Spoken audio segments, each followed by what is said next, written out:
거듭난 그리스도인이 반드시 알아야 하는 원칙입니다. 주님 안에 거하면 열매를 맺게 됩니다. 신앙생활은 내가 뭘 하느냐의 문제가 아닙니다. 어디에 거하느냐의 문제입니다. 요한복음 15장을 찾겠습니다. 요한복음 15장입니다. 이 문제는 아주 중요한 문제입니다. 요한복음 15장 3절 보시겠습니다. 3절. 예수님께서 구원받은 제자들에게 직접 하신 말씀입니다. 3절. 너희는 내가 일러준 말로 이미 깨끗하였으니 내 안에 거하라. 나도 너희 안에 거하리라. 가지가 포도나무에 붙어있지 아니하면 절로 과실을 맺을 수 없음같이 너희도 내 안에 있지 아니하면 그러하리라. 나는 포도나무요 너희는 가지니 저가 내 안에 내가 저 안에 있으면 이 사람은 과실을 많이 맺나니 나를 떠나서는 너희가 아무것도 할 수 없음이라. 자, 보세요. 주님은 구원받은 제자들에게 4절에 내 안에 거하라 라고 말씀하셨습니다. 어떻게 하는 것이 그렇다면 주님 안에 거하는 것일까요? 방법이 있습니다. 성경에 하나님의 집이 있다는 것 아세요? 디모데전서 3장 15절에 만일 내가 지체하면 너로 하나님의 집에서 어떻게 하여야 할 것을 알게 하려 함이니 이 집은 하나님의 집이 있다는 겁니다. 이 집이 무엇이냐? 살아계신 하나님의 교회요 진리의 기둥과 터이니라. 이 구절에서는 교회를 하나님의 집이라고 표현했습니다. 하나님의 집이라는 말은 하나님이 이 가운데 지금 계신다는 뜻입니다. 실제로 거하시고 역사하십니다. 그래서 내 안에 거하라 이 말을 다른 말로 표현하면 하나님의 집, 교회에 거하는 것을 말합니다. 그러면 신앙의 열매를 절로 맺게 됩니다. 그래서 구원을 받은 이후에 진짜 중요한 문제가 하나 있는 겁니다. 내가 진짜 구원을 받았다면 주님의 교회 안에 거하는 것이 중요한 문제가 되는 겁니다. 그러면 신앙의 열매가 저절로 맺혀집니다. 그래서 이제 구원을 이번에 받으신 분들이 그래 이제부터 내가 교회를 다녀보겠습니다. 집에 가까이 있는 그 교회에 출석하겠습니다. 이렇게 그 말씀하시는 분들이 간혹 있는데요. 그거 정말 무책임한 말입니다. 교회라는 것은 십자가 꽂아져 있는 교회를 가리키는 것이 아닙니다. 교회는 그리스도의 피로 구원받은 그리스도인들의 모임을 말합니다. 구원받은 그리스도인들이 모인 무리를 교회라고 이야기합니다. 그래서 첫 번째, 교회 안에 반드시 거해야 하는데 도대체 교회가 뭐냐? 첫 번째, 반드시 모인 사람들이 그리스도의 보혈로 구원받은 사람들이어야만 합니다. 그리고 대다수가 그리스도인들이어야 할 겁니다. 주님의 이름으로 모였다고 하는데요. 예를 들어서 100명이 모였는데 그 중에 구원받은 사람이 한두 명 됩니다. 이게 교회입니까? 아닙니다. 모인 사람들의 대다수가 구원받은 사람들이어야 합니다. 그래야만 주님이 그 무리를 통해 힘있게 역사하실 수 있기 때문입니다. 교회가 무엇일까? 구원받은 그리스도인들의 모임이고 더 나아가서 그 모임 중에 대다수가 구원받은 사람이어야 한다는 겁니다. 자, 교회의 정의를 잘 말씀하고 있는 성경이 고린도전서 1장 2절입니다. 자, 보세요. 교회가 무엇이냐? 고린도에 있는 하나님의 교회, 곧 그리스도 예수 안에서 거룩하여지고 성도라 부르심을 입은 자들이 교회라는 겁니다. 주님의 피로 죄 사함을 받고 깨끗하게 된 사람들, 거룩하게 된 사람들, 그리고 성도라, 거룩한 무리라 부르심을 입은 자들, 이들이 교회라는 겁니다. 교회. 하나님을 섬기는 모임이라고 하지만 그 무리가 진짜 구원받은 사람들로 구성이 되어 있느냐? 그리고 대다수가 구원받은 사람이어야 합니다. 자, 그리고 두 번째로 또 교회의 조건이 또 하나 있습니다. 아주 중요한 조건입니다. 이 세상에 교회라고 말하는 그 단체들이 참 많이 있습니다. 그런데 교회가 가져야 될 가장 중요한 조건이 무엇일까요? 뭐라고 생각하십니까? 정말 하나님의 교회라면 이 조건이 충족되어야 합니다. 구원받는 역사가 나타나야 합니다. 모든 생명의 원천은 하나님께 있습니다. 사람은 생명을 못 만들어냅니다. 나무 한 그루도, 꽃 한 송이도, 풀 한 포기도 사람이 못 만들지 않습니까? 모든 생명은 하나님께서 주시는 겁니다. 그러니까요, 영적으로도 진짜 하나님이 함께 하시는 교회의 조건이 무엇일까요? 그 무리를 통해서 구원받는 역사가 진짜 일어나냐, 이걸 봐야 합니다. 진짜 구원받는 사람들이 늘어나냐. 사도행전 2장 46절에 보시면요, 47절에 초대교회 성도들이 함께 모여서 교제할 때, 그리고 복음을 전하니까요, 주께서 구원받는 사람을 날마다 더하게 하시니라. 구원받는 역사는 주님의 역사입니다. 그래서 진정한 교회라면 반드시 갖춰야 되는 것이 바로 이 생명의 역사입니다. 구원받는 역사가 일어나야 합니다. 아무리 많은 사람들이 모였다 할지라도 거기에 구원받는 역사가 일어나지 않는다면 그것은 거짓 교회일 뿐입니다. 그래서 그리스도인은 교회가 무엇인지를 분명히 알 필요가 있고, 주님이 함께 하시는 교회가 진짜 분명하다면 거기 안에 거해야 합니다. 내 안에 거하라. 그래서 주님의 피로 죄사함을 받고 구원받은 그리스도인이 가장 먼저 해야 되는 것은 교회 안에 거하는 겁니다. 이것이 주님의 첫 번째 명령입니다. 내 안에 거하라. 그래서 우선 발만 교회에 갖다 놓으시면 됩니다. 변화시키는 분은 주님이 바뀌시는 겁니다. 교회 가운데 말씀이 공급이 되고 성령의 공급이 있습니다. 그래서 구원받은 그리스도인들이 무엇을 해야 되느냐? 교회에 발만 딱 갖다 놓고요, 뿌리를 깊숙이 내리면 됩니다. 골로새서 2장 6절에 보시면, 그러므로 너희가 그리스도 예수를 주로 받았으니, 그리스도 예수를 주로 받은 것은, 주인으로 받은 것은, 이건 구원 받을 때 이루어지는 일인 겁니다. 우리가 죄사함 받을 때 예수님을 나의 구세주뿐만 아니라 나의 주인으로 받아들였지 않습니까? 그러니까 구원을 받은 사람이라면 이제 해야 될 일이 있습니다. 그 안에서, 주님 안에서 행하되 그 안에 뿌리를 박아야 합니다. 주님 안은 교회 아니라고 말씀드렸죠. 교회 안에서 뿌리를 박는 것은 내가 해야 합니다. 깊숙이 뿌리를 내리는 겁니다. 그 사람은 모든 영양분을 공급받으니까요, 세움을 입는 겁니다. 굳게 세움을 받을 수 있고, 교훈을 받은 대로 믿음에 굳게 서서 감사함을 넘치게 하라. 구원받은 사람은 교제 가운데 뿌리를 깊숙이 내릴 필요가 있습니다. 뿌리를 박아야 합니다. 뿌리를 박지 않으면 결실은 불가능해집니다.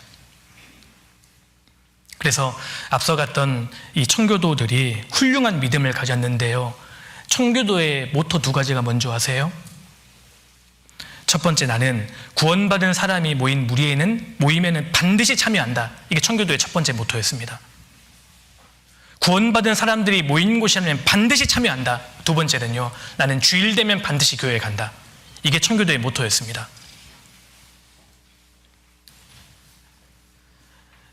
교회 가운데 뿌리를 내리는 것이 필요합니다. 뿌리를 한번 내리기 시작하면요, 어떤 분은 깊숙이 내립니다. 그래서 주일에만 참여하셨던 분들이 이제 시간이 지나면서요, 수요일 날도 오시고 구역 모임도 참여하시고 조모임도 오시고 청년의 부서 모임도 참여하시고 봉사도 시작하시고 점점 뿌리를 내리게 되는 거죠. 그분은 세움을 입게 되고요, 교회 가운데 귀하게 쓰임 받게 됩니다. 그래서 참으로 내가 구원을 받았다면 이제는 주님이 함께 하시는 교회 가운데 뿌리를 내리고 영양분을 공급받아야 하는 겁니다. 이게 중요합니다. 구약시대에 교회의 모형이 되는 것이 성막입니다. 그런데 성막의 그 주 나무가 뭔지 아십니까? 조각목이었습니다. 시띠나무였습니다.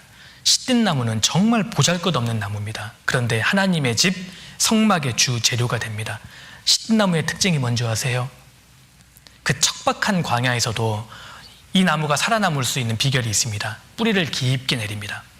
평균 20m 내린다고 하지 않습니까? 광야는 물이 없으니까요, 물을 빨아들이기 위해서 뿌리를 깊게 내리고, 가장 깊게 내리는 이 시띠 나무는 2km까지 있답니다. 2km까지 뿌리를 내리는 겁니다. 하나님의 집인 교회 가운데에서 거하고 뿌리를 깊이 내리는 사람은 교회에서 귀하게 쓰임받는 일꾼이 됩니다. 주님이 첫 번째 말씀하셨습니다. 구원을 받았다 할지라도 기다리질 못하고 교회 안에 거하지 않는 사람은 신앙생활에서 승리할 수 없습니다. 이걸 우리가 반드시 기억할 필요가 있습니다. 그래서 마귀가요, 구원을 받은 형제 자매님들에게 많은 말씀을 가리는 게 아닙니다. 딱 한 가지 말씀을 가리는 겁니다. 내 안에 거하라. 이 말씀을 딱 감추어 버립니다. 그래서 교회 가운데 참여하려고 하면 자기 성격적인 문제로 형제 자매님들과 상처를 주고받아서요 못 나오게 만들고 여러 가지 문제를 줍니다. 그럼에도 불구하고 내 안에 거하라 하셨기 때문에 끝까지 참고 교회 가운데 뿌리를 내리는 사람, 그 사람은 주님이 모든 좋은 것으로 공급해 주시고 열매를 맺게 됩니다. 자, 그리고 세 번째로 또 중요한 것이 있습니다. 세 번째로요, 우리는 어차피 주님 앞에 갈 때까지 교회 생활을 해야 합니다. 자, 그렇다면 교회 생활의 중요한 바탕이 무엇일까요? 뭐라고 생각하십니까? 교제 생활하는데 정말 중요한 바탕, 기본 두 가지가 있습니다. 뭘까요? 교제 생활의 가장 바탕이 되는 것, 기본이 되는 게 첫 번째는 사랑입니다. 사랑. 그리고 또 하나가 있다면 겸손일 겁니다. 빌립보서 2장을 한번 찾아보겠습니다. 빌립보서 2장입니다. 우리가 끝까지 교제 생활을 하기 위해서는 이 두 가지의 마음의 바탕이 되어야 한다는 겁니다. 사랑과 겸손입니다. 빌립보서 2장 1절입니다. 1절. 그러므로 그리스도 안에 무슨 권면이나 사랑의 무슨 위로나 성령의 무슨 교제나 긍휼이나 자비가 있거든 교회 가운데에서 교제를 하든지 위로를 하든지 권면을 하든지 긍휼이나 자비를 하든지 2절에요 마음을 같이하여 같은 사랑을 가지고 뜻을 합하여 한 마음을 품어. 교회 가운데에서 모든 교제와 활동의 중심이 뭐냐?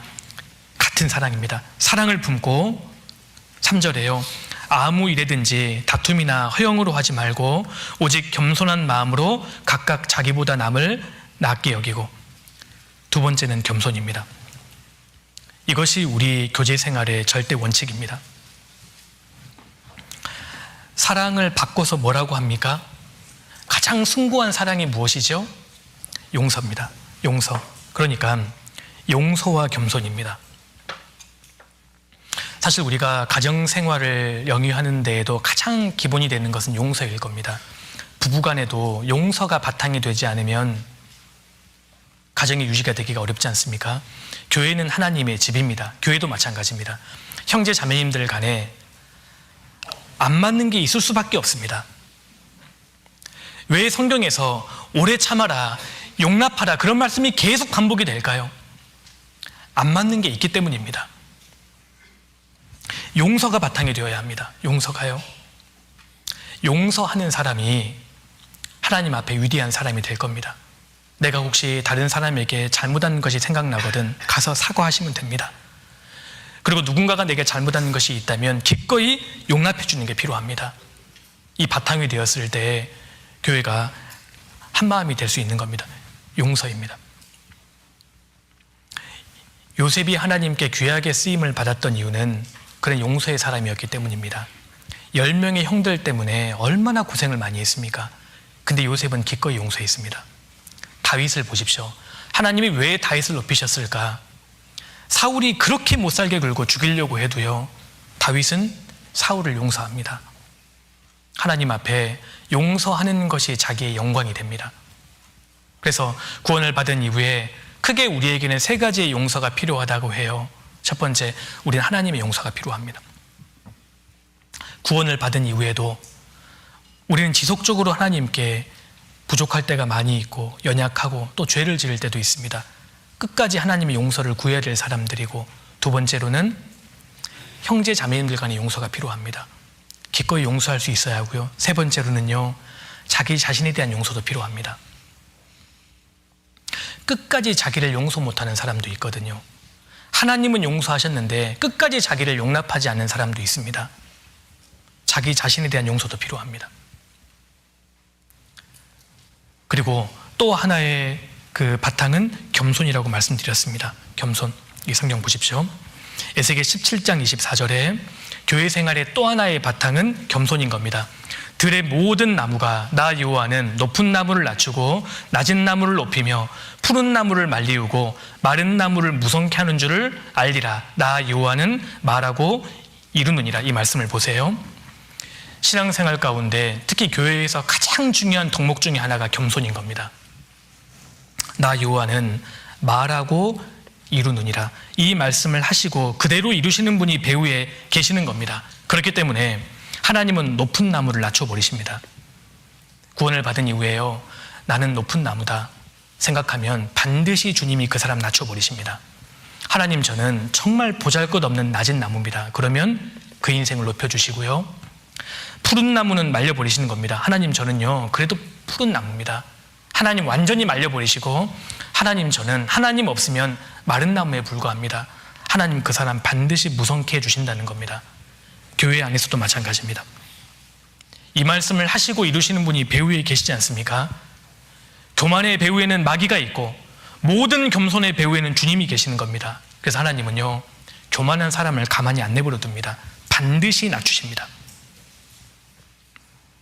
교만은 주님이 가장 미워하시는 죄입니다.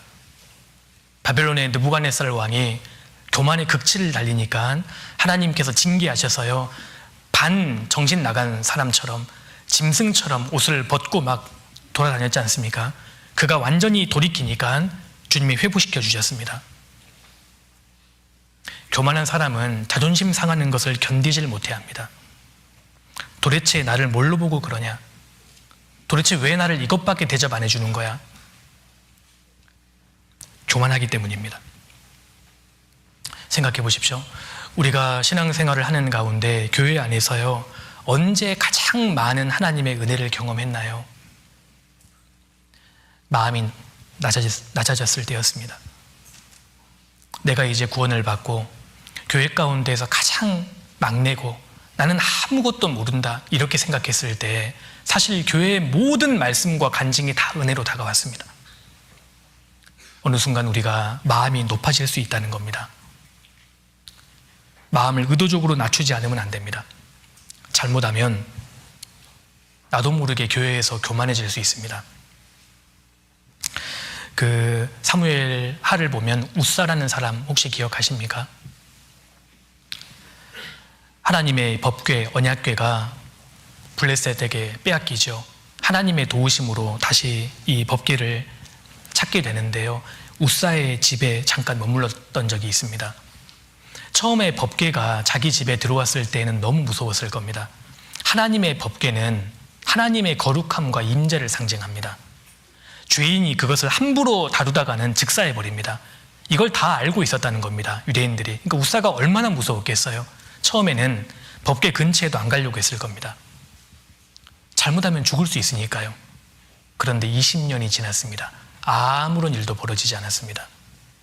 나중에 다윗이 다윗성으로 법궤를 운반하려고 했을 때 수레에 얹어서 운반했는데요, 갑자기 법궤가 넘어지려고 하니까 주변 사람들은 본능적으로 피했잖아요. 무서우니까요.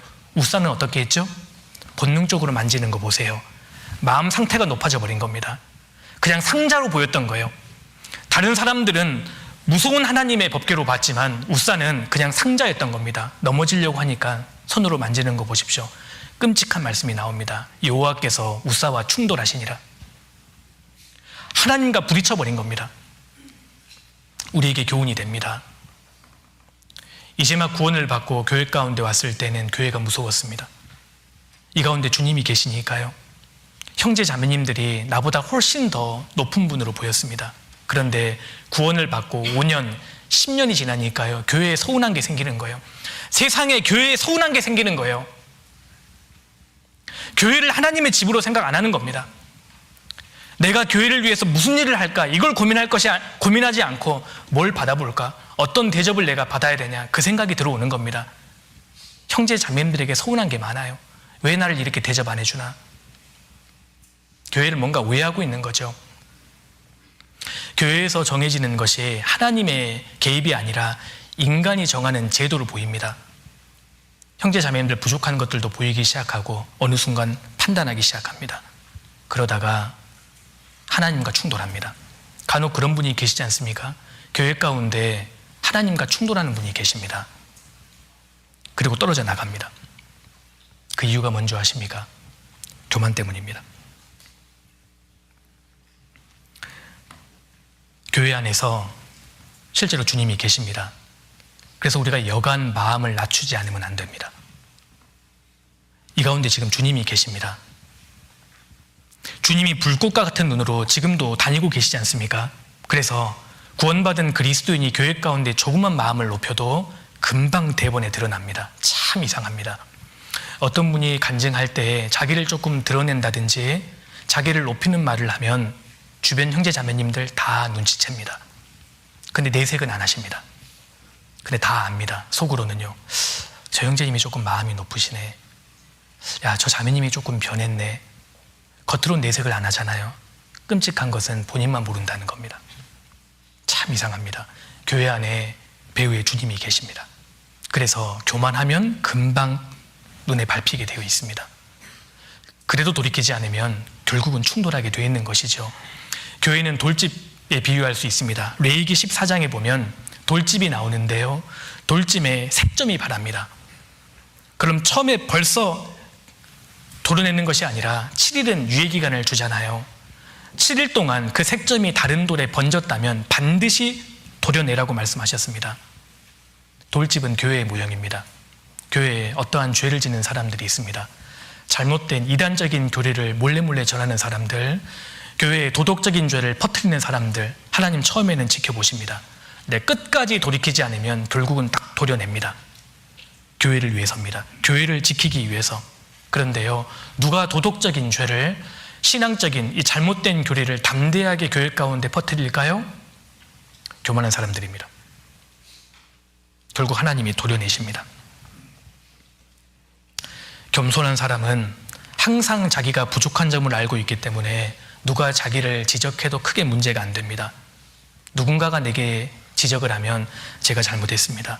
제가 부족했습니다. 제가 거기까지 생각을 못했습니다. 용서해 주십시오. 겸손한 사람은 마음에 문제가 안 됩니다.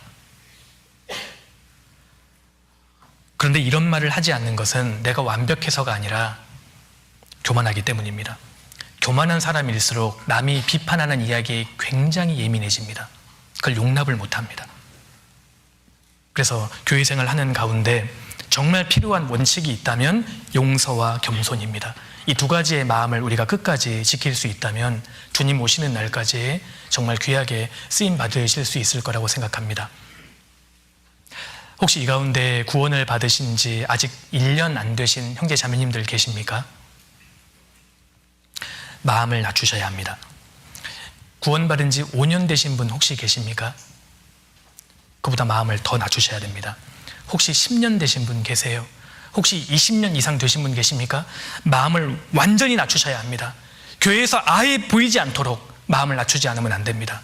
그렇지 않으면 자기도 모르게 교만해질 수 있습니다. 그래서 교제에 참석하시기 전에, 교회에 오시기 전에 항상 내 마음을 준비해야 되는 게 있습니다. 용서와 겸손입니다. 그러면 하나님께서 하나된 교회 가운데 더 크게 역사를 해주신다는 겁니다. 그리고